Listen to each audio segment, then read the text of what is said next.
Tenemos la oportunidad en este momento de hablar con el profesor Walter Miñolo. Entonces, es un placer estar acá, Walter. Gracias por atender nuestra invitación. ¿Cómo estás? Muchas gracias a ustedes. Estamos muy bien aquí esperando esta conversación. Perfecto. Gracias por atender nuestra invitación. Walter Miñolo, pues, es bastante conocido, es uno de los autores más connotados del pensamiento decolonial en el hemisferio occidental. Es miembro fundador del grupo Modernidad Colonialidad junto a autores como Enrique Dussel, María Lugones, Aníbal Quijano, entre otros. Es el autor del Lado más oscuro del Renacimiento, Alfabetización, Territorialidad y Colonización, publicado en 1995. También del libro Historias locales, Diseños globales, Colonialidad, Conocimientos subalternos y Pensamiento fronterizo, el 2002, y el texto La idea de América Latina, 2006, que son sus libros más relevantes de ensayos con una amplia, pues, difusión, discusión en los ámbitos académicos universitarios de América del Norte, América del Sur y Europa. Obviamente que se me escapan otras obras, pero creo que podemos ya con esto hacer un breve esbozo de quién es Walter Miñolo. También queremos comentarles a los lectores de la revista, en esta oportunidad vamos a publicar en esta edición, pues, que ya ustedes pueden apreciar, la edición 95. Vamos a publicar una novela inédita, por decirlo así, inédita, que Walter Miñolo escribió en 1971, llamada Revis en las Landas del Bosque. Es una novela en realidad, una novela. Esta novela fue mecanografiada a máquina de escribir ese año, en 1971, y acá la vamos a compartir en su totalidad con los lectores en su versión original, escrita a máquina de escribir, con tachones, correcciones, lo que le dan un valor testimonial a este documento. Es una novela, por decirlo así, experimental, mucho del boom latinoamericano, de un autor, pues, como Cortázar, al que le debemos tanto en esta revista, que admiramos tanto. La historia de un asesino a sueldo. Es una estructura fragmentaria, muy típica de la época, es hija de su tiempo. Revis en las landas se llama, en las landas del bosque. Y pues su protagonista es un asesino a sueldo. Eh, También en esta novela tenemos como telón de fondo la ciudad de Tex City. eh, y vamos a hablar un poco de esta novela también, pero quiero empezar esta conversación, Walter, hablando del contexto antes de escribir esta novela. Esta novela pues la escribiste en París cuando estabas cursando tu doctorado, pero quiero hablar un poco antes de tu niñez en Corral de Bustos. ¿Cómo era esa niñez tuya ya en Corral de Bustos? ¿Cómo era ese pueblo, todo ese ambiente, por decirlo así, rural? Eh, ¿Cómo era tu familia? ¿Cómo era tu ambiente familiar? Era una familia, por decirlo así, abocada a lo intelectual, a la escritura, a la literatura. Quiero que me hables un poco de eso primero. Oh, bueno, muchas gracias por la pregunta. Sí, un pueblo de 10.000 habitantes. No, mi padre, mi padre y mi madre, yo vivía en el campo, nací en el campo, campo. Ujú. Mi padre era jornalero y mi madre era esposa y cuidaba de su hijo. Y cuando tenía 7 años se mudaron a Corral de Bustos, que era un pueblo de 10.000 habitantes, ahora tiene 15.000, pero es un pueblo bastante interesante. Así que ahí fui a la escuela y a hacer una larga historia corta, cuando estaba en el, yo creo, cuarto año de bachillerato, llegaron dos jóvenes, un médico y un abogado que acababan de recibirse en Córdoba. Tendrían 30 años. Y en esos momentos Córdoba era un centro intelectual muy notable e incluso estudiantes de medicina y de abogacía estaban con la cosa cultural, política, cultural, etcétera, ¿no? Entonces fueron a Ronald Giraudo, que era el médico, y a Aguirre, no me acuerdo el primer nombre, que era el abogado, que nos empezaron a introducir a estas cuestiones, ¿no? Es decir, a leer, nos introdujeron a la música, a Giraudo le gustaba mucho la música clásica, a Aguirre le gustaba el teatro, entonces hice teatro, yo era el Jim de una novela, de una obra de teatro de Tennessee Williams. Eh, ah, También Aguirre publicaba un panfleto bisemanal. Yo ahí escribí mis primeras armas, ¿no es cierto?, de escritura, una especie de crítica alegórica de lo que pasaba en el pueblo, ¿no? Bueno, así se fueron. Había una biblioteca muy pequeña en uno de los clubes de deportes. Y bueno, con la ayuda de esto y un amigo, el Tata Raicier, que yo estaba a lo mejor en segundo año y él estaba en quinto, eh, nos hicimos muy amigos y él era muy inquieto intelectualmente. Y empezamos a leer a Faulkner, a Camus, a Sartre, a Steinbeck, en fin, Kafka. Y eso me llevó a decidir a ir a Córdoba a estudiar filosofía. Y entonces fui a Córdoba en el 61 en el servicio militar, pero yo estaba en una oficina, el quinto regimiento que está en el Parque Sarmiento. O sea que Y por estamos eso hablando, ¿eh? Walter, de la época después de la caída, de esa caída de Perón, pues, estamos hablando. Exactamente. Ah, ok. Todo esto, yo me acuerdo muy, muy, muy claro. Ah, la noche en que mis padres con sus amigos estaban, era verano, ¿no? Entonces estaban tomando cerveza en uno de los clubes en la vereda. Y yo no sé qué hacía en la casa, estaría leyendo, qué sé yo, ¿no? Y me fui a donde estaba y le digo, Fidel Castro tomó a Cuba. Eso me acuerdo, estaría escuchando radio, qué sé yo, ¿no? Todo Claro. eso fue, claro, todo esto fue, el doctor Giraudo y todo esto fue a finales de los 50. Ok. Y en el 60, y 60. Y en el 61 me hizo el servicio militar y, y empecé la universidad porque podía caminar a la universidad. Y entonces empecé a estudiar filosofía. Y ahí me fui encontrando con otras cosas, como nos pasa siempre, ¿no?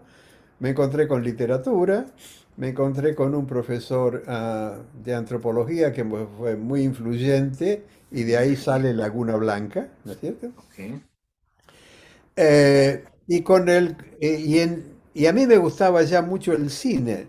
Y se abrió una escuela de cine muy modesta en el Centro de Cultura de Córdoba. Y ahí nos juntamos varios muchachos, como dicen ustedes son los muchachos de Medellín, nosotros los muchachos de Córdoba. Walter, y Y entonces, sí. te quería preguntar, ¿y tu familia era una familia numerosa? ¿Tienes más hermanos? Vamos para atrás. Yo me Ajá, salté eso por lo intelectual. ajá. Yo soy hijo único, pero Oh, ok. mi padre y mi madre tenían 9 hermanos y hermanas. Oh, wow, grande. O sea que muchos primos y primas.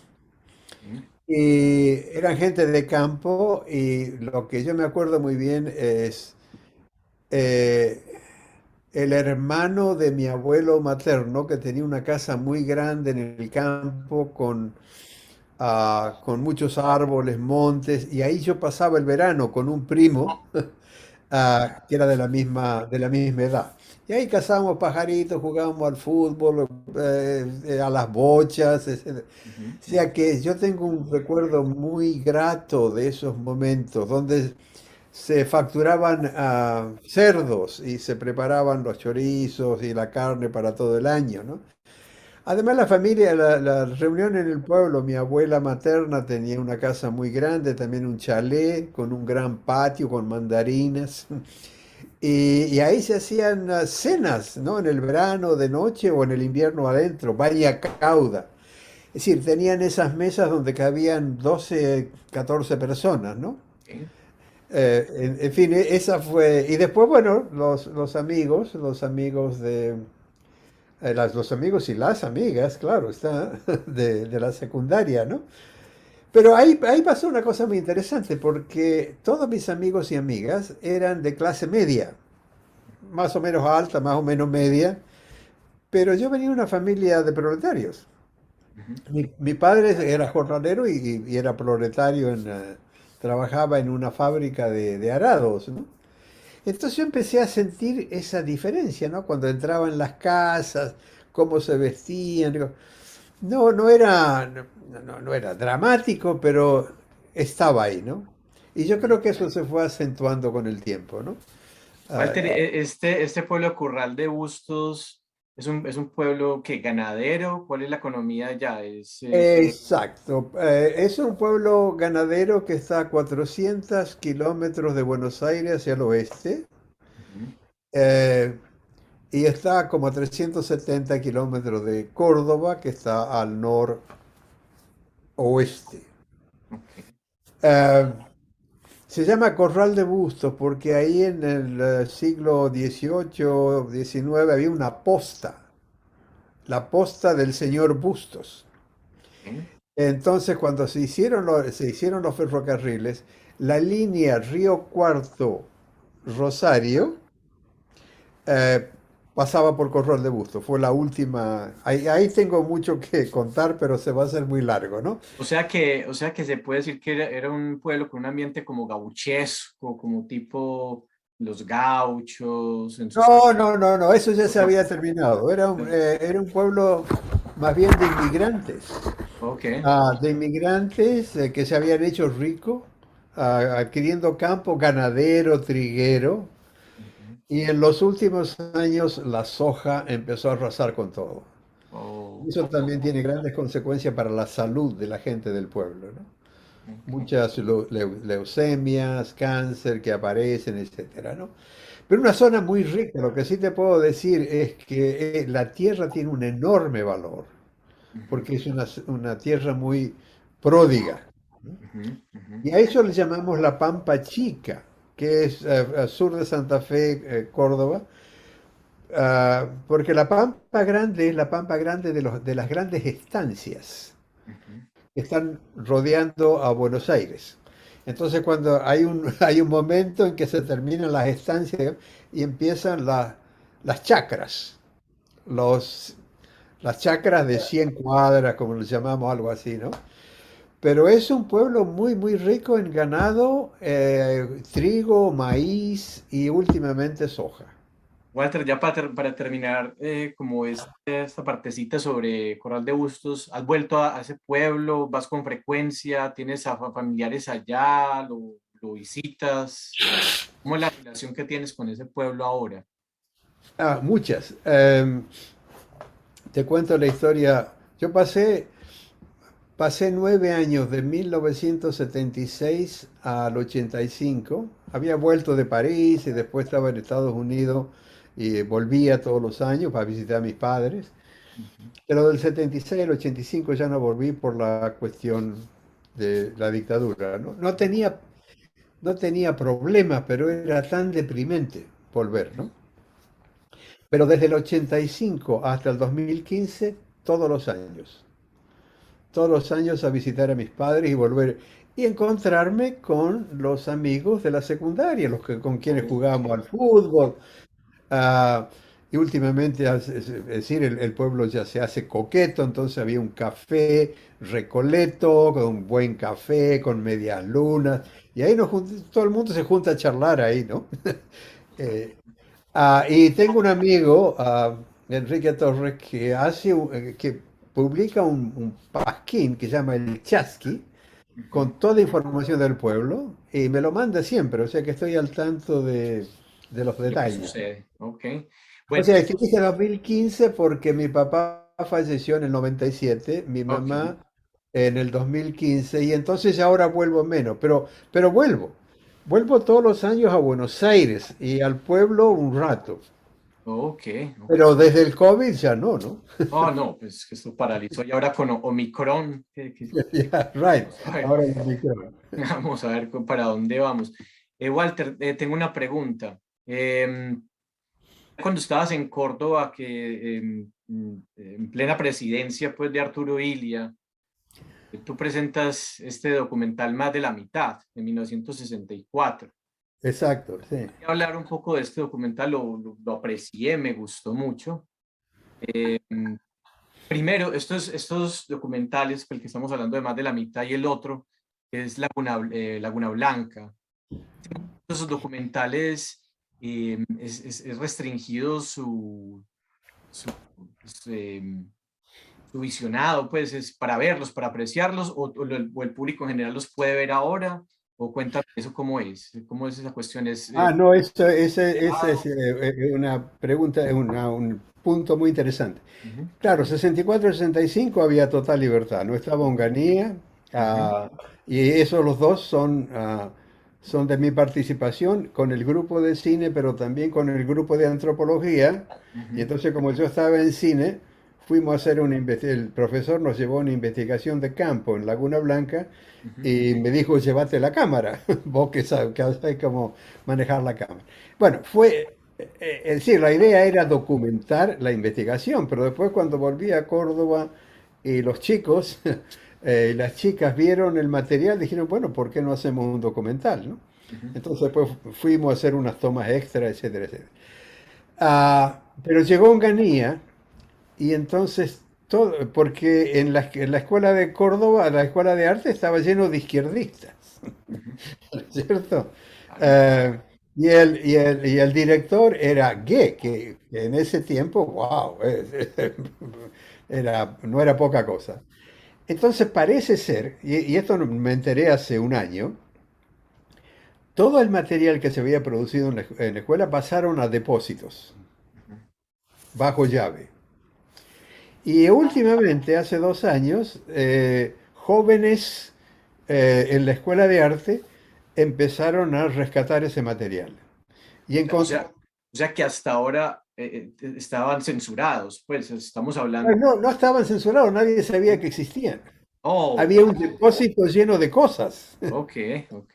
Eh, bueno, es decir, los jóvenes sabían porque uno de los miembros del grupo, Oscar Moreschi, escribió mucho sobre toda esa época.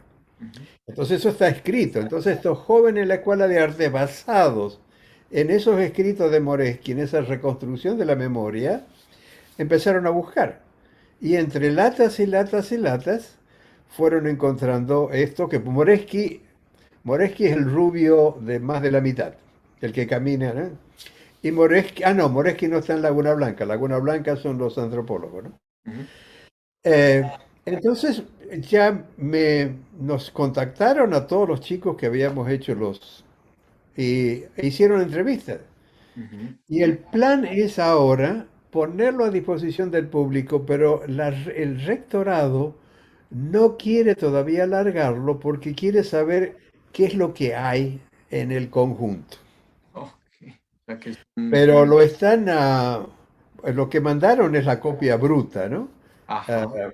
pero lo están, ¿cómo se dice en terminología Remasterizando, usando la tecnología moderna para hacerlos bien, ¿no? pasarlo a formato digital y toda esa cuestión. Exacto, exacto. Es decir, ponerlos con toda la tecnología Ok. actual.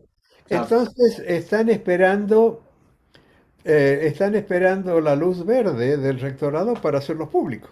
ok, ok. Yo tengo un amigo en África, Suráfrica, que tiene una revista que se llama Harry, una revista digital muy, muy espectacular, y le encantó el documental, hizo fotos de toda la película, hizo fotogramas.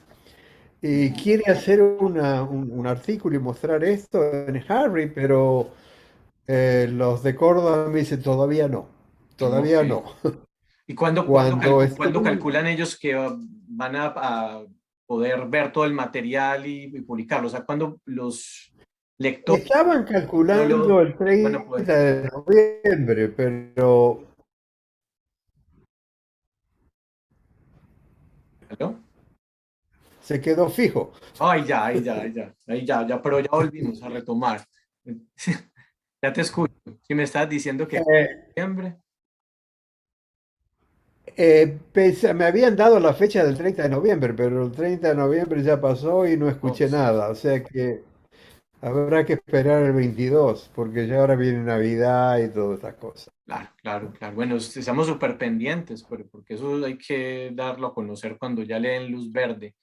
Bueno, Walter, tengo una pregunta primero sobre esta cuestión, el documental Más de la mitad, que fue pues dado a conocer en 1964, que precisamente hiciste junto al cineasta Oscar Moretti con otros amigos de juventud. Aquí lo que me llamó la atención es la problemática del hambre a nivel global y cómo el sufrimiento y el dolor se pueden percibir como una cuestión universal de la condición.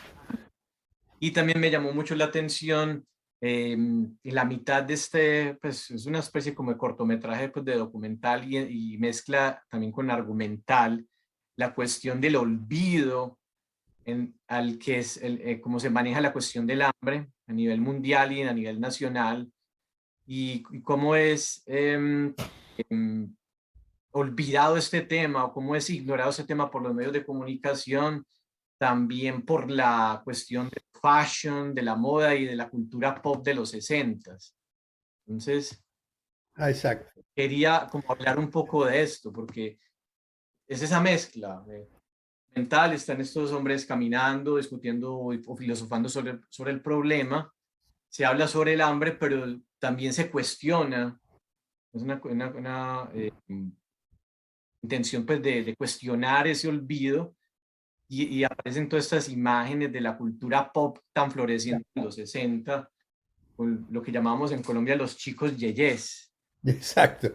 Entonces quiero que hablemos de eso. Pues antes de hablar de la novela, pues, porque es el contexto previo a la escritura pues, de Revis en las Bandas del Bosque. Pero, Exacto. Y yo escribí una otra novela que la perdí en ese ambiente, que se llama El Salto y que la menciono en Revis. ajá. Bueno, en fin.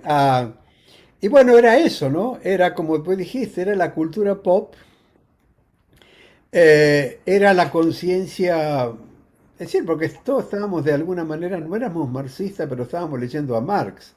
En la universidad estábamos leyendo a Marx y a Gramsci, no en la universidad, sino en grupos de lectura afuera de la universidad, ¿no? Entonces teníamos una conciencia de lo que estaba pasando en el mundo, ¿no? Y al mismo tiempo éramos jóvenes, entonces la cultura pop nos atraía mucho. Pero en el documental se ve, ¿no es cierto?, la diferencia, la contradicción, lo que estamos diciendo todavía hoy, ¿no? Es decir, hay una parte del mundo que vive muy feliz y hay otra parte del mundo, más de la mitad, tiene hambre, ¿no? Y tercero, está la cuestión de cine, porque como te dije en una otra conversación, la primera parte, la apertura, surge de un artículo que yo había escrito, El cine en el quehacer del hombre. Y en ese momento estábamos en el cine no era solamente un contenido, era un lenguaje. Y estábamos, y se ve ahí, estamos muy influenciados por McLaren, Ujú. en la escuela, digamos, de Canadá, ¿no? Así que eso es lo que podíamos hacer porque no teníamos un centavo. Esto no se, se hizo con una plata nuestra. Alguien nos prestó un sótano, una oficina que estaba bien arregladita. Y al recortar De manera diarios, artesanal. Ajá. entrevistas y pasarla muy bien, ¿no? Nos divertíamos, fantástico, ¿no? Y discutíamos, en los cinco discutíamos sobre todo este tipo de cosas. Y ese era el ambiente, digamos, izquierdoso. Córdoba era muy izquierdosa. Los obreros de Kaiser tomaron, junto con los estudiantes, tomaron la ciudad en el 69, en mayo del 69. Ujú.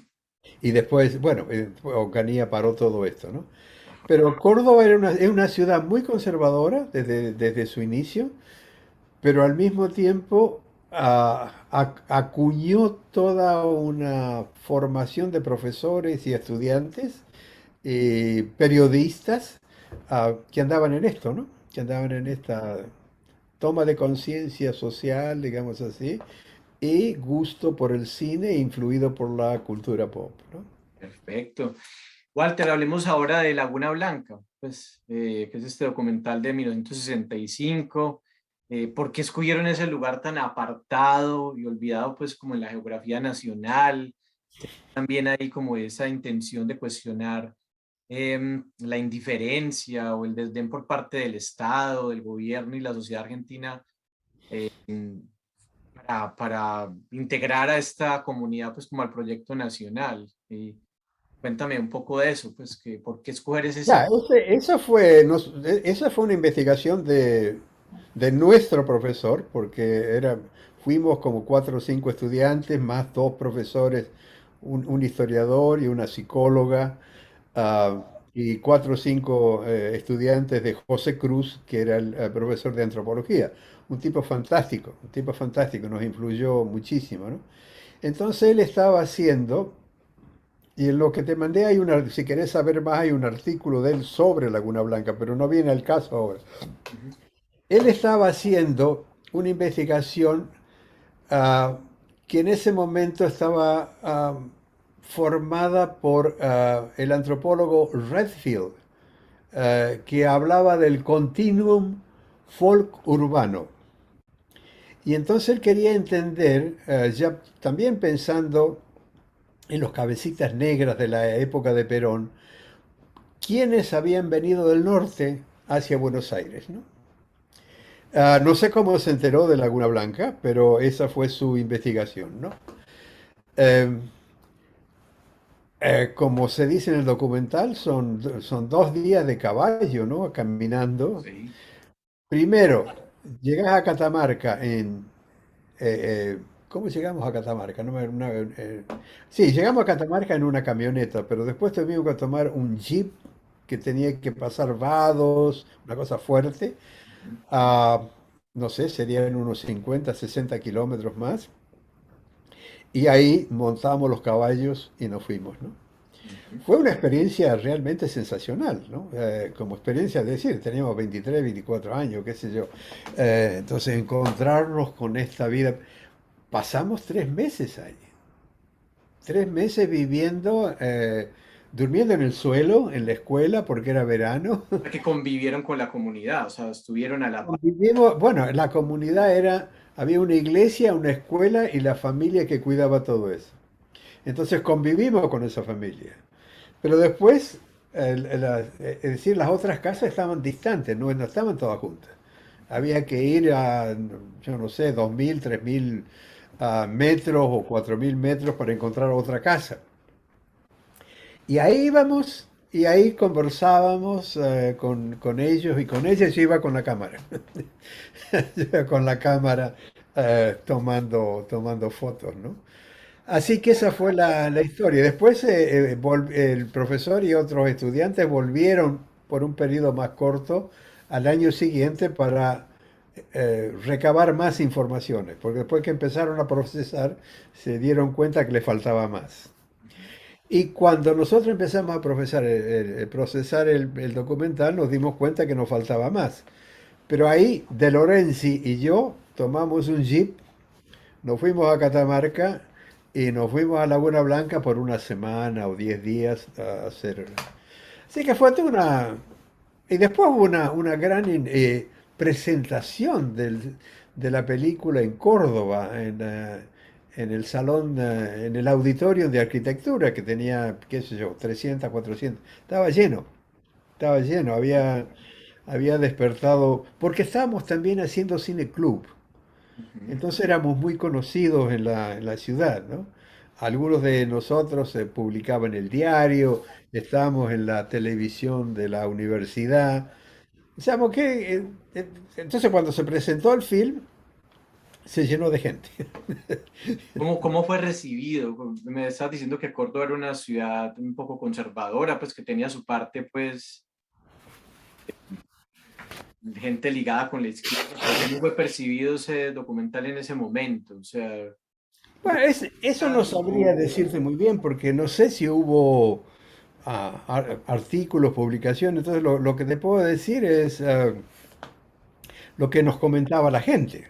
Ujú, Entonces, bueno, había mucha gente que les entusiasmaba lo que llamaban la sensibilidad de las tomas, de la cámara, de la convivencia, de la información, etcétera. Y un poco esto que tú dices, ¿no? No sabíamos que existía esto en Argentina. claro. Y después estaban los críticos, ¿no? Bueno, que era muy como romántico, como dramático, como, en fin, todas estas cosas. Te pregunto, ¿ese sitio ahora todavía existe? O sea, Sí, ¿tienen noticia de ese sitio? O sea, ha pasado el tiempo y la situación sigue igual, no hay una mejoría. yo no tengo noticias específicas, pero me imagino que sigue igual, No, o ha desaparecido. ¿Mejorado o no ha mejorado? ok, o sea, no hay ningún... No, porque ¿cómo va el gobierno que no le interesa a la gente, no se va a meter a hacer una carretera de no sé cuántos kilómetros para una comunidad de 200 personas, Claro, claro, claro. que no produce ninguna riqueza, porque como viste es un terreno árido, Sí, es como sembrar en el desierto, pues. es para las ovejas. Sí, claro, claro, claro. Walter, hablemos ahora ya de tu viaje a París y el ambiente en el que escribiste en la Nouvelle Revis en las Landas del Bosque. ¿Es que los estudios de doctorado que cursabas en París influyeron en la elaboración de esta novela o simplemente era como un divertimento de escritura creativa en ese momento cuando ya estabas en París y eras alumno de Roland Barthes y estabas en ese ambiente parisino pues como tan enriquecedor? La novela es como exactamente lo contrario en lo que estaba haciendo en la tesis. Ok, Eh, Bueno, habría cruces, evidentemente, ¿no? Pero la tesis era más bien una cosa de semiótica, análisis del discurso, teoría literaria. Yo estaba también en conexión con un grupo de alemán, de Alemania a Ámsterdam, Van Dijk y Sigrid Schmidt, que eran más bien científicos, tipo Chomsky, ¿no? Seguían por un lado Chomsky, la filosofía de la ciencia, y decían que los parisinos eran metafísicos. Ya estaba en esas dos aguas, ¿no? Entonces parece que me gusta la frontera, ¿no? ok. Eh, y la novela no, la novela fue como el despertar de otra cosa viviendo en París. Saliendo de Córdoba, Córdoba era magnífica hasta el 66, pero a partir del 66 Córdoba empezó a convertirse cada vez más en una ciudad gris, ¿no? En términos de sensibilidad. Y entonces yo estaba en París y en aquellos años, después del 68, 2 o 3 años después del 68, era maravilloso, ¿no? Y entonces estaba toda la cuestión de los hippies, toda la cuestión de la droga. Y yo venía con ya una gran cultura de James Bond, esto ya de Argentina, ¿no? Ya, Ah, ya, así ya, que ya, ya habían estrenado Goldfinger en el 64 ya de sí, James. sí, sí, ya había visto dos o tres ah, desde Rusia con Amor, creo que del Ajá. 61, 62. Entonces venía, y con un gusto también por la novela policíaca, ¿no? Es decir, Hadley Chase en Estados Unidos como la cosa del investigador privado y Sherlock Holmes, el tipo, digamos, ah, lógico en el análisis de los data, ¿no? Ujú, ujú. Entonces se mezclaba todo eso con la publicidad. Es decir, en los 60, tanto en Estados Unidos como en Europa, la publicidad era... Y entonces vos ves que en la novela, la nouvelle, es recortar frases publicitarias. Ok. Hay un exceso de adjetivación precisamente porque la adjetivación es fundamental en la propaganda para agrandar el producto. Como Entonces, sobre todo, un pastiche, un collage de avisos publicitarios. es un collage, todo es un collage. Es un collage de esto que estamos hablando de los personajes. Los personajes están descritos con este collage, cómo se visten, las marcas, las marcas de moda en ese momento, que iba al mall y se encontraba con estas cosas, ¿no? Ujú. Además, hay un exceso, sobre todo en la primera parte, de citas de folletos turísticos sobre catedrales y todo este tipo de cosas, ¿no? Y eso sigue durante toda la novela, la novela, pero en la primera parte es más bien lo, toda la publicidad, todo el ambiente de la droga. Los hippies estaban en Ámsterdam. Sarduy hacía sus viajes a Ámsterdam una o dos veces por mes. Severo, Y severo Sarduy, ajá. y nos contaba qué estaba pasando, entonces nosotros nos imaginábamos.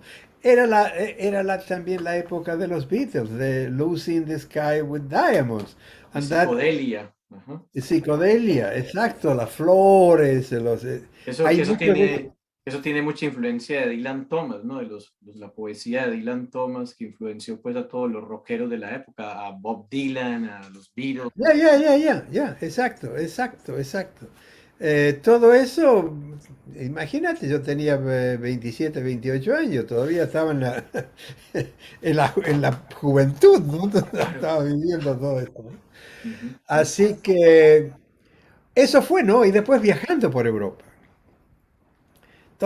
La segunda, lo que podemos llamar, porque la novela tiene 6 partes, creo, o 7, ujú, ujú, pero la segunda parte es cuando, después que Revis termina con las ceremonias en las landas del bosque. ujú. Y la segunda parte, que es, digamos, mi autobiografía, cómo escribo las novelas, etcétera, etcétera. También hay mucho collage. Hay mucho collage. Mira, en un momento hay un collage, se abre una sesión con un collage de Lezama Lima y Carpentier Ujú. sacándole, sacándole palabras, no citándolo, no copiándole exactamente, ¿no? Pero haciendo evidente que esto es literatura, ¿no? Claro, claro. Mira, al ser pues una novela marcadamente experimental pues, de la época, hija de su tiempo, ¿piensas que tiene una fuerte influencia del boom latinoamericano, por ejemplo, del ejercicio creativo de Cortázar con Rayuela, además de lo que hablamos del rock y de lo que hablamos de James Bond y todo este juego de espías? Hay partes de la novela en su experimentación, pienso yo, que hay una gran influencia de los spaghetti western de Leone, que en ese momento pues Oh, estaba saliendo Clint Eastwood con el personaje del vaquero sin nombre y piensas que todo eso está ahí, pues está ahí en esa novela, pues converge como tal experimentalmente en la novela. sí, sin duda, ¿no? Yo vi eh, fue una vez en el oeste, la vi en París, creo que en los primeros años en París, o sea, estaba escribiendo. 68, era así una vez en el oeste, en 1968, sí. Puede ser, pero yo la vi en París ya en el 69. Me acuerdo Ok, que era muy al comienzo, era muy al ajá. comienzo y me encantó. Sí, la fui a Oh, ver 2 veces, ¿no? claro, es que es una Porque me maravilla. gustaban los westerns. Del cine, el género western era uno de mis preferidos. Pero dijiste otra cosa que antes del Spaghetti Western que se me Oh, escapó. sí, no, el de la experimentación, piensas que tiene una influencia notable del boom latinoamericano, Ya, de ya. Cortázar, de Rayuela, de eso de Bueno, experimentación. viene por dos partes esa relación, diría yo, ¿no? Ujú, Una es en el armado de la novela, ¿no? Que está citado Cortázar ahí en Rayuela, claro. que un libro que tenía la doctora, ¿no? Y como te comenté, las impresiones de África de Raymond Roussel. ujú, Y por otro lado, el contenido, digamos así. Porque hay un momento en que Walter Mignolo como personaje sale de la que va y se encuentra con Harris y van a Europa y un momento dice, bueno, ya estoy cansado de museos, de catedrales, de toda esta porquería y voy a encontrarme con América. Y entonces ahí está toda la cuestión de Carpentier, de Neruda, la residencia en la tierra, de cierto paradiso, pero más carpentiano. Entonces ahí es la vuelta a ese imaginario de América, ¿no? Y ahí es donde me encuentro con Juana Roca, y entonces en Acapulco, y entonces Juana Roca, y ahí se mezcla con otro tipo de aventuras de delincuentes, ¿no? sí, O sea que vuelvo a América por esa razón. Pero luego la cuestión de la novela policíaca, de la intriga, me lleva, me lleva por otro lado, ¿no? en ese sentido, ¿piensas que tanto los lugares y los personajes de la novela tienen como una intención simbólica y qué sentido tiene, por ejemplo, qué significado tiene la landa del bosque? O sea, ¿hay algo metafórico ahí, algo simbólico? ¿Qué piensas de eso? No, es decir, una cosa que me olvidé, que yo estaba muy interesado en ese momento, leía mucho en la cuestión de la brujería. Ah, Había un libro clásico de Pío Baroja sobre las brujas, ¿no? Estaba buscado con el Zen y todo ese tipo de cuestiones, ¿no? ujú, ujú, Entonces, Revis en la landa del bosque proviene de ahí, proviene de esa especie de fascinación con el mundo de la brujería, ¿no? Había una novela inglesa que yo ya había leído en Argentina, eh, que es muy interesante, algo así como el problema de las trompetas celestiales. ok. Y, y era una cosa también de brujería, entonces aparecían en las noches brujas volando en escobas, ¿no? Entonces hay una referencia también a el caso de las trompetas celestiales, no me acuerdo el autor, ¿no? Yo la había leído en Argentina y ya estaba con ese imaginario, ¿no? Ok. Pero, ¿cuál era la pregunta de nuevo? Me Sí, o fue. sea, que si se puede decir que los lugares y los personajes tienen una Ah, intención simbólica. ya. Tal. No, no, yo no, para nada. Ok. Para nada. Los personajes son un armado, son un paso, son un armado de cuestiones que están dando en este momento. Es decir, sobre todo, mira, lo que llamo la primera parte, que es la parte de Revis, después de la introducción, empieza con con unas viñetas de cada uno de los personajes. Y esos personajes son distintas manifestaciones de lo que uno veía en la calle, de lo que reía en las revistas, ¿no? En las revistas de moda. Sobre todo hay mucho de moda, es decir, todos esos personajes están guiados por la moda. Ujú. Y la landa del bosque es este lugar prohibido, ¿no? El lugar prohibido de las drogas, el lugar prohibido del sexo, el lugar prohibido de todo el lugar prohibido, ¿no? Eh, eso es la landa del bosque, ¿no? Es decir, si hay un símbolo se refiere a eso, al Ujú. lugar de la prohibición, ¿no? Ok. Que evidentemente el gobierno de Tech City, y en ese momento el concepto de texto era clave, circulaba por todas las bocas. Entonces no es una ciudad, sino que es un texto. Es Ay, Tech City.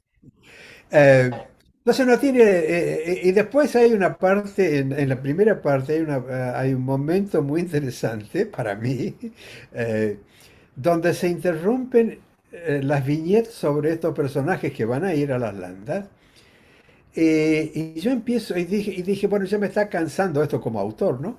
Me está cansando esto y voy a escribir biografía. Y empiezo a escribir la biografía de Miklos Jeremías Janso, un cristiano débil físicamente de Hungría.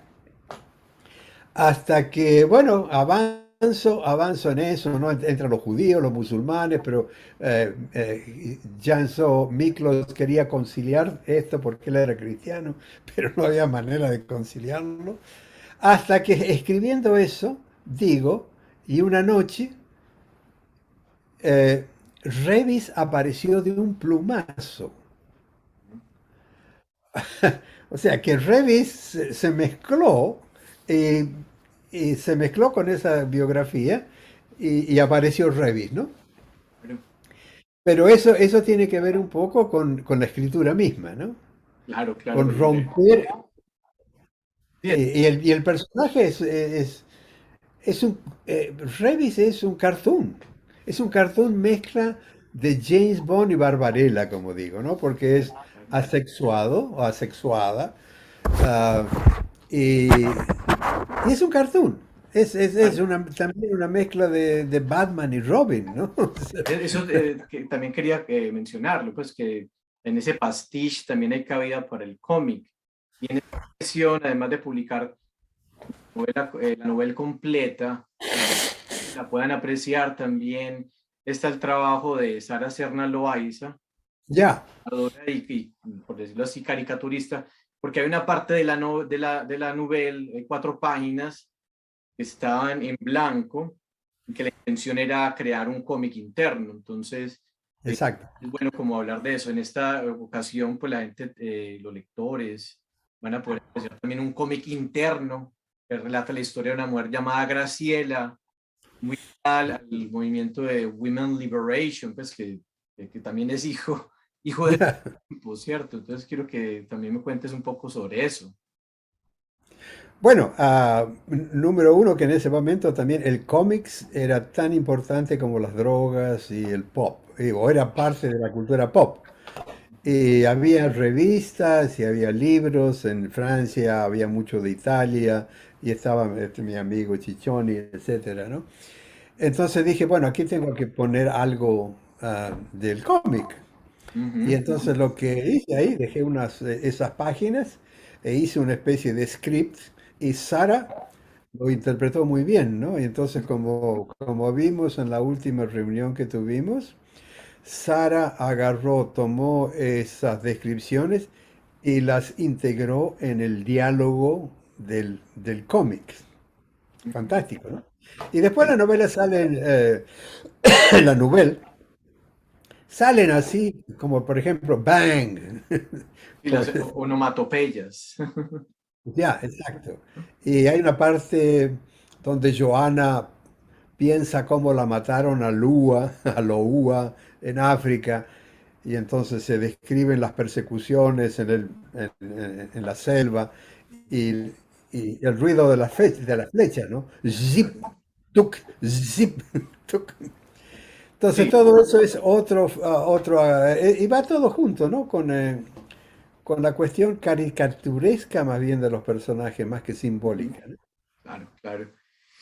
Walter, esta novela ¿piensas que tiene algo que ver con la desacralización del autor y cierta manera parodia a Unamuno, pues a Miguel de Unamuno, en cuanto a la cuestión de escribir para inmortalizarse? Eso es clave en en la novela.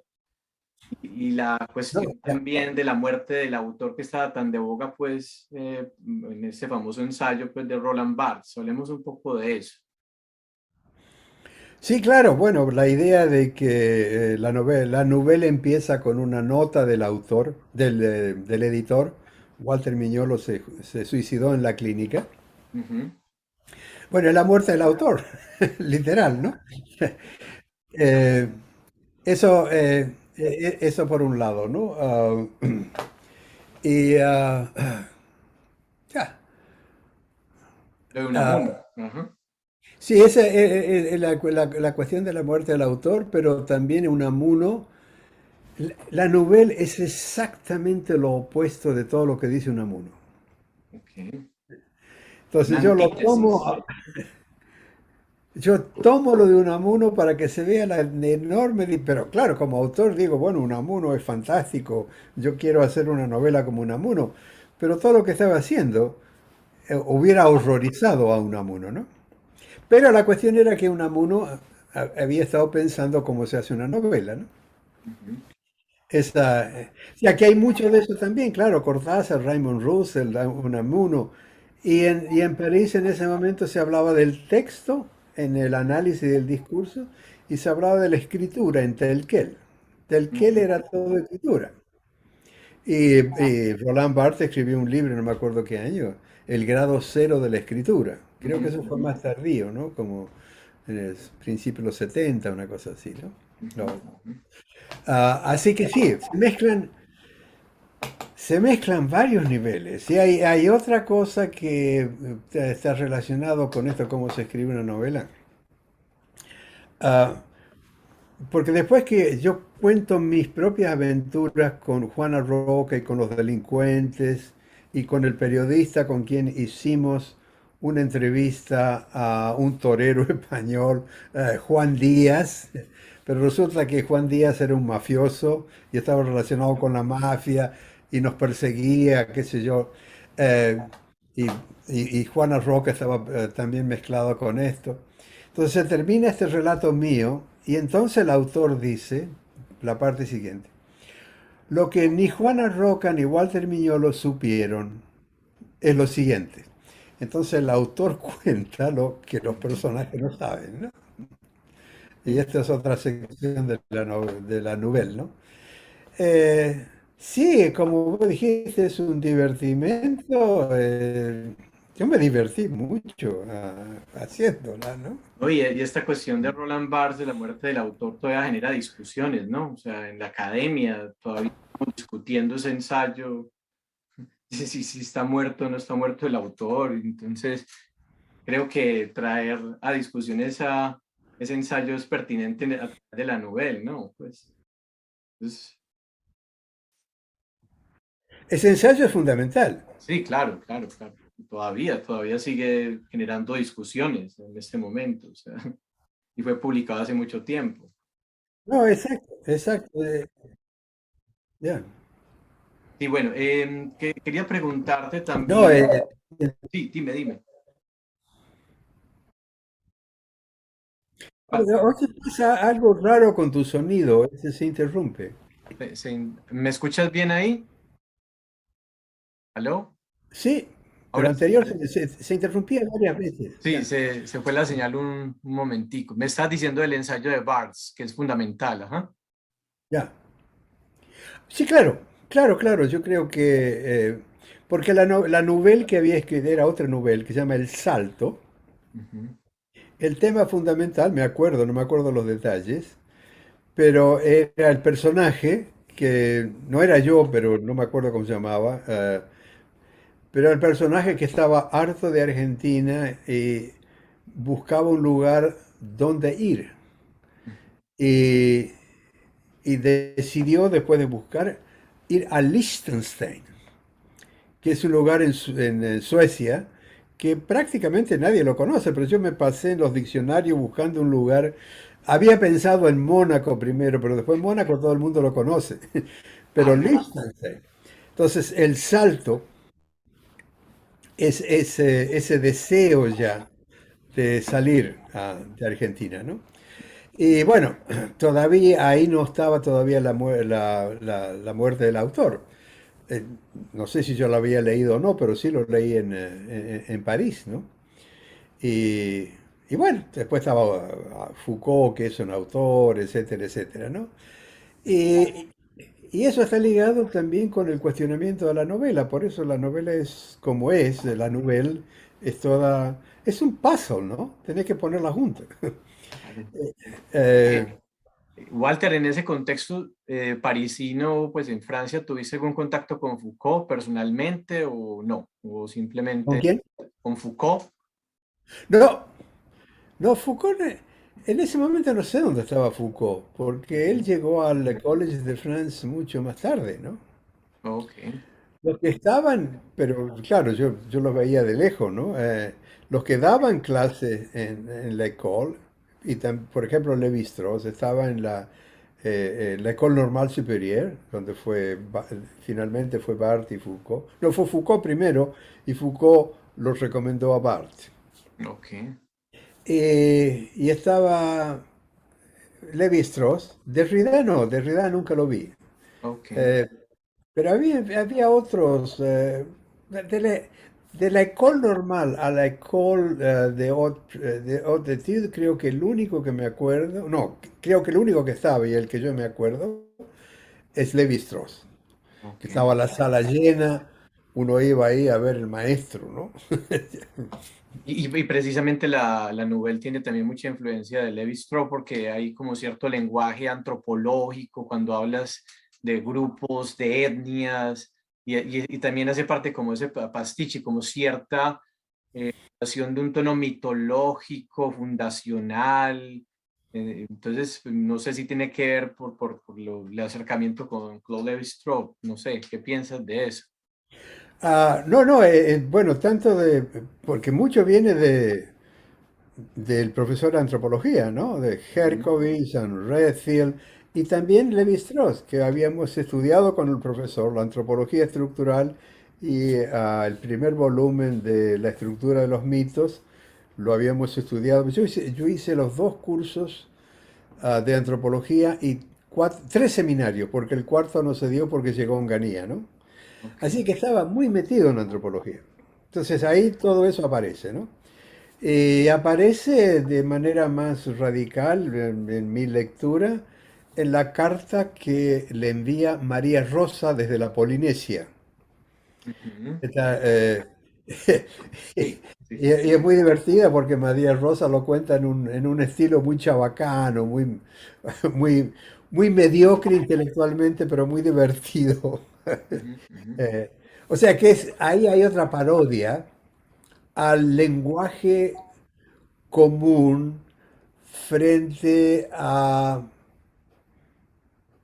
eh, ¿Cómo te puedo decir? Es decir, el lenguaje común de qué son la gente primitiva. Ujú, Entonces María Rosa se parodia esto, ¿no? Pero claro, estando en la antropología ya sabíamos de qué se trataba, ¿no? De que cómo la esfera pública concibe los primitivos, sobre todo la Polinesia, ¿no? ujú. Y hay una cosa que yo quisiera agregar, no sé si, Claro, claro. releyéndola, no sé si esta novela tiene mucho que ver con lo que hice luego, con la colonialidad. Ujú, Quizás tenga que haber algo que ver en el tipo de análisis, porque la novela tiene mucho de analítico no dicho. Yo estaba haciendo semiótica. ujú.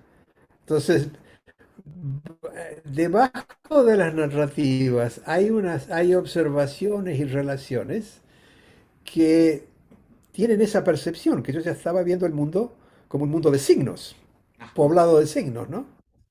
Entonces, eso puede tener algo que ver de cómo yo empecé a analizar el colonialismo, la colonialidad luego, ¿no? Pero yo me digo, no se hablaba en ese momento de globalización, era muy temprano, Ujú, pero los, es decir, la parte de Harry, la parte mía, la parte de María Rosa, es un viaje por el mundo, ujú, ujú. desde la Polinesia, África, Hungría. ah, o sea que ahí ya había oh, un interés inconsciente Ah, por el planeta, ¿no? ujú, ujú. A través de National Geographic, en parte, ¿no? Una parodia también.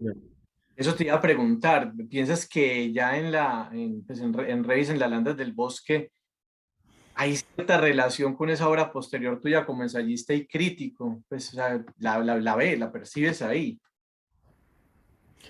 A ver, dilo de nuevo que hubo un No, salto. entonces en ese sentido piensas que la Nouvelle tiene cierta relación con tu producción posterior ya como ensayista y como crítico, o sea, hay una relación evidente, Claro, consciente. exacto, no tanto en los contenidos, pero sí en lo que ya podría llamar la manera de ver el mundo. Ujú. No, no el contenido del mundo que veo en ese momento, sino la forma en que lo estoy viendo, Ajá, la ajá, estructura en que lo estoy viendo, ¿no? ok. Eso me parece que la manera que luego, por ejemplo, en el lado más oscuro del Renacimiento, Ajá, la manera que analizo los mapas, ajá. la manera que analizo la memoria, la historiografía, ¿no? Ujú. Y quizás también tenga que ver esto, ¿no? Que el lado más oscuro del Renacimiento es un libro global, no es un libro latinoamericano. Digamos, el contenido. Es un libro que se escribe desde la experiencia del colonialismo en América Latina, pero no es sobre América Latina, ¿no?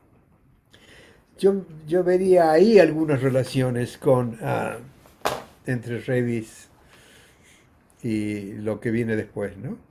Claro, claro. Hablando de la colonialidad, ¿me escuchas bien? Sí, ahora sí. Ok. Hablando de esa colonialidad y toda esa cuestión que ya después desarrollas en tu obra y por la que eres bastante reconocido, ¿piensas que en por ejemplo, hay un pasaje de la novela en las que se listan de manera muy deliberada nombres característicos de ciudades fundadas por metrópolis imperiales y colonialistas? Por ejemplo, no sé, New York, New Hampshire, New England, New. Y se podría decir que hay alguna inquietud sobre el colonialismo o la colonialidad en este tipo de expresiones pues en Revis, en las landas del bosque. Bueno, yo no lo vería así tan consciente, pero obviamente está relacionado de nuevo con la antropología. Ok. Y con la cuestión de la colonización. No hablábamos mucho en antropología de colonización, pero estaba implícito. ¿Ya? Sí. Eh, entonces, toda esa parte es una parodia del colonialismo que refunda Europa, ¿no es cierto?, en otras partes, ¿no? Ujú. Hasta Nueva Delhi, ¿no? Entonces ahí fue otro ejercicio de buscar todas las ciudades que empezaban con nueva, Claro. nueva esto, nueva aquella, nueva. Ujú, ujú.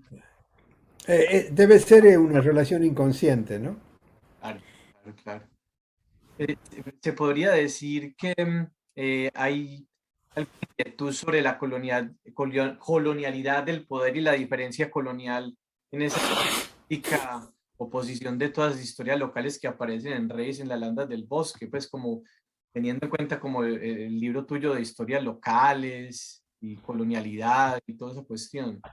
Bueno, quizá cuando yo llegué a la diferencia colonial estaba toda esa experiencia previa, ¿no? Ujú, Porque si vos lo lees a Revis desde la diferencia colonial, ujú, es el diferencial de poder. El diferencial de poder está marcado de muchas maneras, ¿no?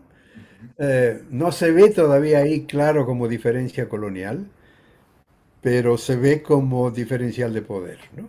En las clasificaciones, las categorías, los personajes, etcétera, ¿no? No, pero como Gitrig dice en la carta, ¿no? Él se sorprendió cuando leyó este Nubel. Dice, ujú, este no es el Walter Miñolo que yo conocí como mi estudiante. ujú, Y claro, con él hacíamos literatura argentina. ujú. Ah, el ensayo y la novela fundamentalmente, no hacíamos poesía. Pero claro, era otra cosa, era otra cosa, ¿no? Hablemos de eso, del impacto, las reacciones que causó esta novela entre amigos y profesores. Por ejemplo, hablemos, por ejemplo, qué reacción tuvo Jorge Aguilar Mora, que pues, era amigo tuyo en Toulouse, Severo Sarduy también cuando la leyó, el mismo Noé Gitric, tu profesor de literatura pues en Argentina. Hablemos de esos intercambios epistolares, por decirlo así, sobre la novela. ¿Cómo fue recibida por ellos? Bueno, de Aguilar Mora posiblemente habláramos, ¿no? Porque no, como nos conocíamos, estamos muy en contacto, quizás hablamos, pero no me acuerdo su opinión, seguramente me dio su opinión, seguramente me hizo comentarios, pero no los recuerdo, ¿no? Ujú, ujú. Pero como te dije, él acababa de publicar Cadáver lleno de mundo, que es su primera novela, ¿no? Y bueno, esto estaba relacionado con todo el ambiente de Toulouse, el ambiente latinoamericano de Toulouse, donde se publicaba Carabel, ¿no? Ujú, Entonces, de Severo Sarduy a mí me sorprendió y hasta que un poco me quedé pensando si realmente esto, lo que él decía, era lo que pensaba o simplemente era una especie de apoyo moral ujú, para que siguiera escribiendo, ¿no? ujú, Pero, en fin, su opinión tenía sentido de alguna manera, lo pensara o no, eh, porque toda la parte de Revis está muy ligada a Cobra. Incluso en un momento, Revis y yo entramos en las páginas de Cobra. Pero ves como todo, la cosa textual, ¿no? Tech Cities entran a... ujú, ujú. Ah, también me sorprendió la carta de Noé, que es muy larga, tiene como 3 páginas Claro. a espacio simple, ¿no? Analizando, analizando el texto, ¿no? Y Ujú, yo les respondía, bueno, a Severo no lo respondí porque nos veíamos en París, ¿no? Con ujú, ujú. Aguilar Bura, pero Claro. les respondí a Noé, ¿no? Y lo que más me... Claro, Noé es un gran lector de narrativa, de relato, ese es su... y un gran lector de ensayos, ¿no? Ujú, ujú. Entonces lo que me fascinó es la manera en que la leyó. Claro, Ahí, claro. ahí me quedé yo, dije, wow, no sabía que... Y hay una cosa que dice Noé que me interesó mucho. Dice, es muy difícil dejar de leer. Es como que hay un ritmo y una atracción en lo que viene Ujú. que mantiene la atención de la lectura, ¿no? Claro, claro. No, nosotros la leímos en voz alta, Ya, ejercicio de leerla en voz alta, nos intercalábamos, pues mi otro compañero Juan Andrés Alzati y yo, y es lo que tú dices, no, como intrigado, esto para dónde va, y exige como un lector activo para poder como sumergirse pues como en las costuras pues de la novela. Eh, oye, ya. Y ujú, está escrita en un lenguaje, bueno, collage, pero al ujú, mismo tiempo cotidiano, ¿no? Y esto también es una influencia de Cortázar, ¿no? Porque muchos de claro. los cuentos de Cortázar, ah, y yo creo que ahí se dio un fenómeno muy interesante, ¿no? Que conté las cosas de tal manera que a un lector como Citric le fascinó, ¿no? Dijo, bueno, es difícil parar de leer, hay siempre una atracción por lo que viene, ¿no? Claro, claro. Te quería preguntar también, frente a tu obra posterior, por ejemplo, en este libro, La idea de América Latina, hablas de ese término colonialismo interno, que pues, el concepto fue introducido y discutido por los sociólogos mexicanos Pablo González Casanova y Rodolfo Svenhagen a finales de los 60. Yo quería, Combinados, ya. sobre este término colonialismo interno. De hecho, pues en mi tesis doctoral yo lo usé bastante porque pues, ¿Ya? es sobre colonización antioqueña, pues que es un movimiento migratorio interno que hubo en Colombia en el siglo XIX, pues y perfectamente en la élite ese colonialismo interno.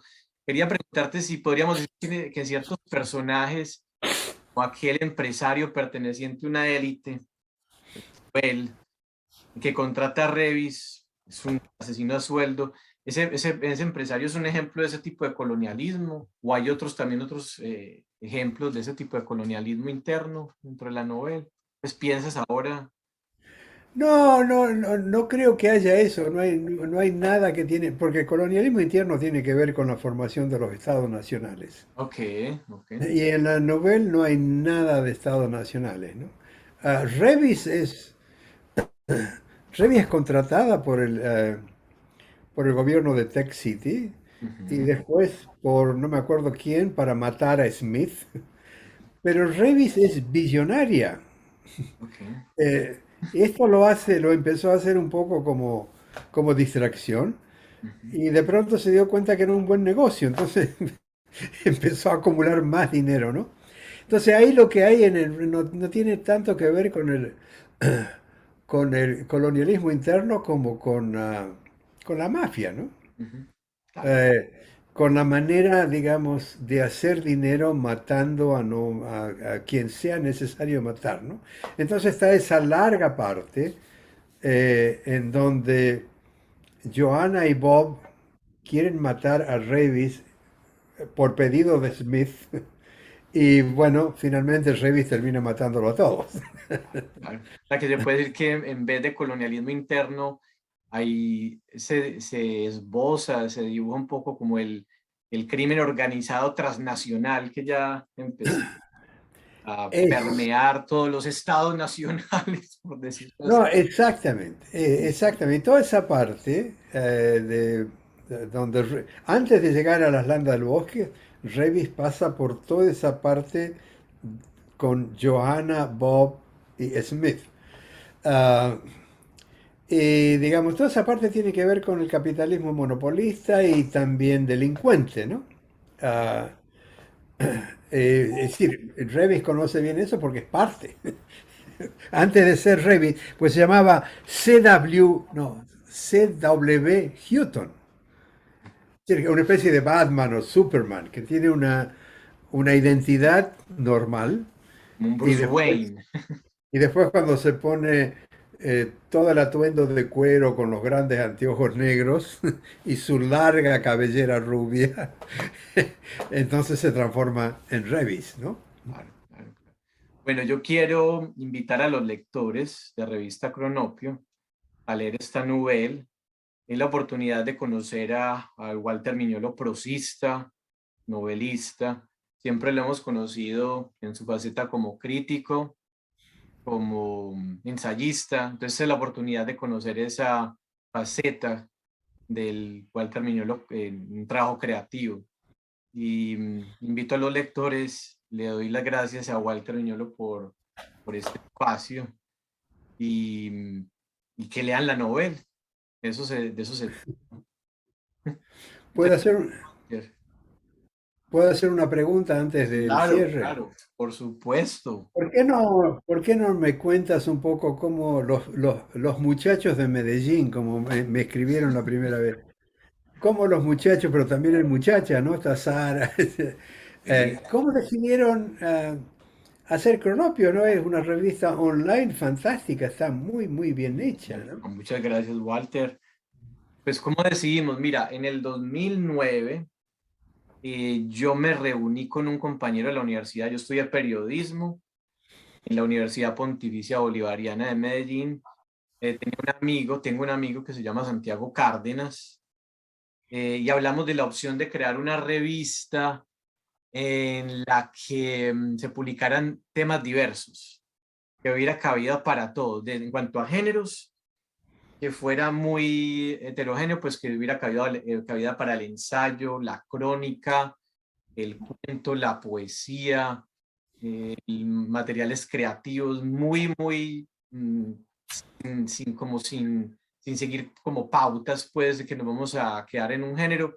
Y también en cuanto a temáticas, que los lectores encontraran diferentes tipos de temáticas, encontrarán literatura, encontrarán periodismo, encontrarán antropología, ciencias sociales en general, ciencias exactas.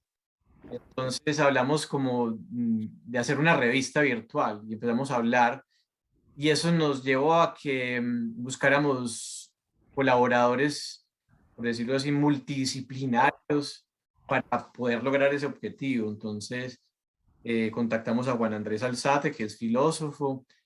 Contactamos también a un amigo de mío del colegio de la niñez, Esteban Galeano, que él es ingeniero forestal. Él trabaja ahora con el gobierno de Canadá. Entonces, para que se encargara de la parte científica, contactar a científicos de física, de química. También en ese momento yo estaba haciendo una maestría en ciencias políticas en la misma universidad, en la Universidad Pontificia Bolivariana. Y una de mis compañeras era Juliana Mejía, una trabajadora social, entonces también la integramos. Empezamos a crear la idea, eso nos demoró, ponle, de hecho, sí, como desde principios a finales del 2008, que yo regresé de Australia en un viaje, empezamos a hablar de la idea y ahora el problema era pasar estas ideas a una revista digital. Necesitamos un webmaster, un diseñador. Y empezamos a recorrer Medellín buscando un diseñador y todos nos cobraban, pues nos decían, no, esto les vale tanto, ese desarrollo como ustedes lo quieren, porque Yeah. vale tanto, vale tanto. Resulta que una amiga, Ana María Correa, ella es también periodista, trabajaba con una coral, pues como un centro de música, era la comunicadora social del centro de música, y yo le comenté que estaba buscando un diseñador y ella me dijo, tengo uno que te puede servir, se llama Andrés Álvarez. Andrés Álvarez, Agudelo, y con él nos sentamos y fue en una cafetería de la universidad, a rayar en una servilleta, la idea. Y él dijo, me encanta ese proyecto, y ya estamos pensando, no, pues esto nos va a costar montones de plata, pues. Y él nos dijo, no, me encanta tanto el proyecto que yo me voy a meter con ustedes. Vamos a hacerlo, yo me quiero integrar con ustedes, me quiero volver socio de ustedes. Y hicimos el lanzamiento de la revista en la Casa Museo Otra Parte. Esa Casa Museo Otra Parte la quiero muchísimo. Fue la casa en la que el escritor colombiano Fernando González, que fue, él es filósofo, fue filósofo, ya murió en los años 60, desarrolló toda su obra. Es un autor muy interesante. Ya hicimos el lanzamiento de la revista en 2009. A mitad de año del 2009 lanzamos la primera revista, nos acompañó en ese momento un profesor mío que quiero muchísimo, escritor, novelista, que se llama Memo Ángel. José Guillermo Ángel presentó la revista, se presentó la primera edición, la edición uno, en esa oportunidad, y desde eso llevamos 12 años y medio en la red, llevamos 94 ediciones y con la que va a salir, Yeah. dice Las Landas del Bosque, la edición 95. Es un proyecto que al principio se pensó en que iba a tener ingresos de publicidad, pero por las diferentes ocupaciones, bueno, muchos de los, por decirlo así, fundadores de la revista originales, algunos se fueron por diferentes motivos laborales. Yeah. No, exacto, necesita dedicación. Claro, se necesita dedicación y quedamos en la revista, quedamos Juan Andrés, Andrés Álvarez y yo. Llegaron otros colaboradores, por ejemplo, en el 2012 llegó un colaborador puertorriqueño. Yo estaba estudiando una maestría en Illinois State University, y era un amigo de la maestría, también nos ayudó, Alfonso Quiñones, estuvo como 2 años. Y en el 2019 tenemos también una gran colaboradora que es Gloria Ramírez Oliveri, que es periodista también de Bolivariana. Vivía en ese momento en California y ahora ya volvió pues a Medellín, está viviendo otra vez cerca de Medellín. Y también Sara, que es amiga de ella, que Sara es ilustradora y pues, hace diseño y también hace cómics y material gráfico. Entonces la revista inicialmente se pensaba como una revista cultural que generara también ingresos, que uno le pudiera como pagar a los colaboradores, pero en vista de las ocupaciones de todos, pues Juan Andrés, por ejemplo, es profesor en un colegio público en lo que llaman las comunas de Medellín, que son los barrios populares de Medellín, que tienen unas condiciones complicadas, pues, económicas, están por decirlo así, como en la periferia de la ciudad, y él viaja todos los días pues a dar sus clases allá. Son muchachos de bajos recursos, con unas condiciones muy pues, precarias. Todos tenemos nuestras ocupaciones. Entonces eso nos llevó a que la revista inicialmente se pensaba que iba a generar ingresos y que a los colaboradores o los escritores se les pudiera pagar, pues no se pudo. La revista se hace por amor al arte, por amor a la literatura, por amor a las ciencias sociales, y es una manera, digo yo, de reconocer escritores o autores ya de mucha trayectoria, como el caso tuyo, hemos publicado, por ejemplo, a este Premio Nobel de Literatura, Le Clézio, gente pues de mucho renombre, pero también la oportunidad de que a la par muchachos jóvenes que están empezando también publiquen sus creaciones, sus ensayos, o personas que están pues, en zonas muy apartadas de las grandes ciudades. Hemos recibido ensayos, por ejemplo, de la Patagonia en Argentina. Hemos recibido ensayos de profesores que viven en la frontera entre Colombia y Ecuador, en Putumayo, pues que viven en unas condiciones Ah, terribles, pues, porque es que el sur de Colombia es una cosa de respeto recuerdo el caso de un profesor de una escuela rural en Putumayo que escribía filosofía y nos mandó su artículo. Entonces, es la manera de juntar escritores reconocidos con muchachos no, que están empezando y que necesitan un apoyo porque en los medios tradicionales no les van a dar ese espacio, pues en los medios, en la prensa escrita o en los suplementos literarios de los grandes periódicos, a esos muchachos de pronto no tienen la cabida, entonces darlos a conocer y yo puedo decirte que en estos 12 años hay muchachos que empezaron a escribir de manera experimental, formándose y que ahora han publicado, ya tienen cierto recorrido, han publicado sus libros, han conseguido cierto renombre. Y pienso yo, pues, no sé si se suena muy utópico, pero esto es una manera también de poner un granito de arena en un mundo que se está cayendo a pedazos.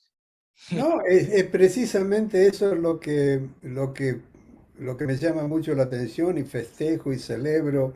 Gracias, ah, Walter. y lo que nos queda por hacer es eso, no perder la esperanza y hacer este tipo de cosas que reúne gente no por competición o competencia, Ajá, competición o por ganar más dinero o por éxito personal, sino de alguna manera es de formar, de reconstituir lo comunal, aunque sea total, total. de distintas, ahora gran parte por online, ¿no?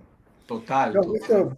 por eso te pregunté, porque es un Ujú. proyecto realmente, en esta época ya no existen proyectos de gente que lo hace por placer, por amor, por gusto. Total, total. Por gusto y también por eso, pues yo no sé si suena como muy utópico, pero creo que lo que queremos con esto es a través de la literatura generar un pensamiento crítico. Sí, claro. Que alguien, el muchacho que se está formando en la literatura, en la cuentística, a través de los ensayos, pues al menos estamos contribuyendo un poco para que piensen este mundo de una manera diferente y que no es Eso es, y que ese pensamiento lo digan el inglés tiene una expresión magnífica que yo uso mucho y no hay en español, storytelling, sí, sí, sí, sí, que sea novela, que sea Biblia, que sea cuento, que sea mito, son todos storytelling. total, total.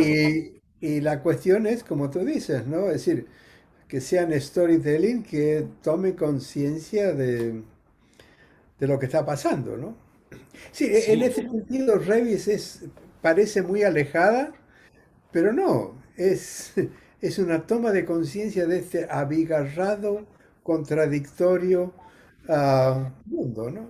total, total. Y frente a un mundo ahora, igual que es también bien contradictorio, COVID, por decirlo así, neopopulismos, líderes que Ah, vienen de la extrema izquierda, de la extrema derecha, en los que eh, estamos como tan separados, como tan incomunicados en medio de un sistema supuestamente que está conectado. Yo creo que hay que generar estos espacios. Ojalá hubiera más espacios como estos y creo que los hay. Y, pero ah. hay que hacer algo, claro. No, es otro mundo, porque claro, en Argentina en aquel momento, después de 3 años de Onganía, la cosa estaba un poco tenebrosa. Pero uno llega a París y era la fiesta, ¿no? Y eso se fue ya. Ahora ya no existe más, ¿no?